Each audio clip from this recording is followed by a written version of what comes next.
Assalamualaikum warahmatullahi wabarakatuh. Alhamdulillahirrahmanirrahim. Bersyukur kita kepada Allah, dengan segala limpahan dan rahmatnya kita masih diberikan kesehatan untuk melaksanakan kehidupan kita di atas dunia ini.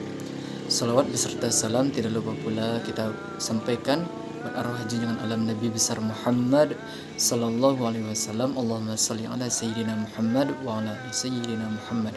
Assalamualaikum ya Rasulullah. Baiklah, kami dari kelompok 9 hadis yang beranggotakan saya sendiri, Tiara Prenisti, dan juga Rini Nurlindasari. Kami akan membahas materi tentang hadis-hadis tentang kurban dan akikah. Baiklah, saya akan membacakan poin A, yaitu hadis-hadis tentang hukum kurban dan akikah dan mengaplikasinya dalam kehidupan. Secara bahasa, kata kurban berasal dari kata menghampirinya atau mendekatinya. Sedangkan menurut istilah syara', kurban ialah binatang ternak yang disembelih untuk mendekatkan diri kepada Allah Subhanahu wa taala di hari Adha, tanggal 10 Zulhijjah, dan hari-hari tasyrik tanggal 11, 12, dan 13 Zulhijjah. Kurban atau udhiyah, jamak dari udhiyah, adalah penyembelihan hewan di pagi hari. Yang dimaksudkan di sini adalah mendekatkan diri atau beribadah kepada Allah Subhanahu wa taala dengan cara menyembelih hewan tertentu pada hari raya haji atau Idul Adha. Dan 3 hari tasyrik berikutnya, yaitu 11, 12, 13 Zulhijjah, sesuai dengan ketentuan syarat. Jadi pengertian kurban adalah perintah yang telah disyariatkan oleh Allah Subhanahu wa taala untuk menyembelih binatang ternak seperti unta, sapi, domba, dan kambing dan lain-lainnya pada hari raya Idul Adha sampai pada hari tasyrik 11, 12, 13 Zulhijjah. Dengan tujuan untuk mendekatkan diri kepada Allah Subhanahu wa taala, mensyukuri nikmat-nikmat yang telah diberikan kepada kita, serta mencari ridha Allah Subhanahu wa taala. Sebelum melaksanakan perintah kurban, kita harus mengetahui terlebih dahulu hukum yang berkurban. Para ulama ahli fikih berbeda pendapat dalam mendapatkan hukum ibadah kurban, sehingga terbagi menjadi 2 pendapat, yaitu yang pertama wajib, sebagaimana dijelaskan dalam hadis sebagai berikut.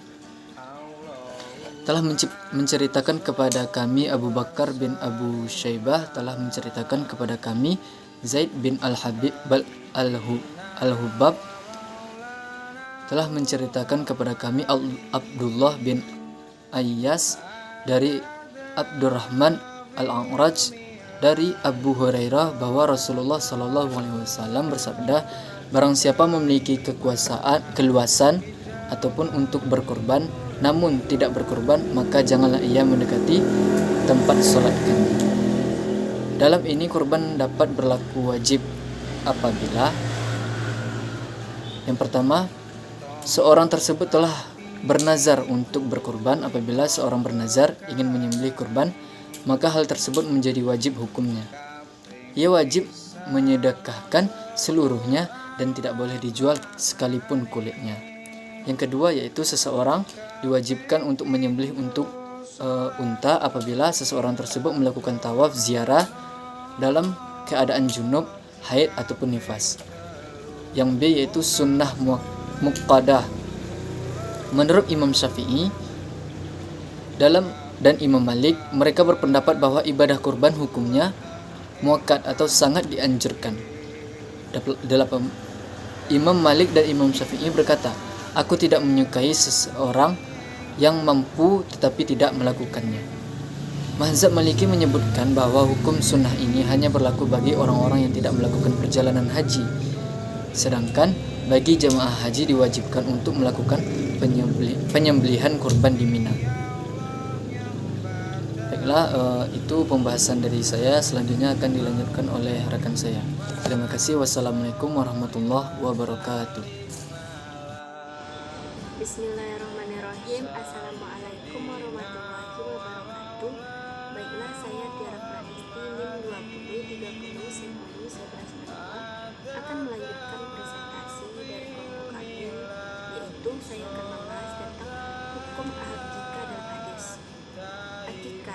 adalah hewan sembelihan untuk anak yang baru lahir. Akikah berasal dari bahasa Arab, yaitu al-hakikah, yang memiliki pengertian rambut yang tumbuh di atas kepala bayi sejak dalam perut ibunya hingga tampak pada saat dilahirkan. Hukum akikah menurut para ulama berbeda pendapat, yaitu menurut mazhab Hanafi, akikah hukumnya mubah dan tidak sampai mustahab atau dianjurkan. Menurut Imam Malik bin Anas dalam kitabnya Al-Mutawatta menyatakan bahwa hakikatnya akikah bukanlah suatu kewajiban, melainkan hanyalah sunnah. Menurut Imam Syafi'i dalam kitabnya Al-Um mengatakan bahwa disunnahkan akikah bagi mereka yang memiliki kewajiban nafkah yang harus diserahkan kepada yang berhak, dalam ini orang tua atau adik. Adapun hadis yang menjelaskan tentang akikah, yaitu semua anak bayi tergadaikan dengan akikah pada hari ke-7, disembelih hewan, diberi nama dan dicukur rambutnya. Sahih hadis riwayat Abu Daud. Berdasarkan hadis di atas dapat dikatakan mengenai akikah yang telah dicontohkan oleh Rasulullah. Dari uraian di atas ditarik kesimpulan bahwa akikah adalah rangkaian kegiatan merayakan kelahiran anak dengan menyembelih hewan bersamaan dengan mencukur rambut kepala anak serta memberikan nama anak yang dilakukan pada hari ke-7. Sekian penjelasan dari saya. Terima kasih. Assalamualaikum warahmatullahi wabarakatuh. Assalamualaikum warahmatullahi wabarakatuh. Baiklah, saya akan melanjutkan penjelasan materi di bagian B, yaitu tentang hadis-hadis tentang jumlah sembelihan akikah dan pengaplikasiannya dalam kehidupan sehari-hari. Dasar dari pelaksanaan akikah sebenarnya memiliki kesamaan dengan kurban, di mana di dalamnya ada kesamaan di dalam hal jenis binatang akikah atau kurbannya. Bahkan dapat dipahami bahwa jenis binatang akikah adalah kambing, 2 ekor untuk anak laki-laki dan 1 ekor untuk anak perempuan.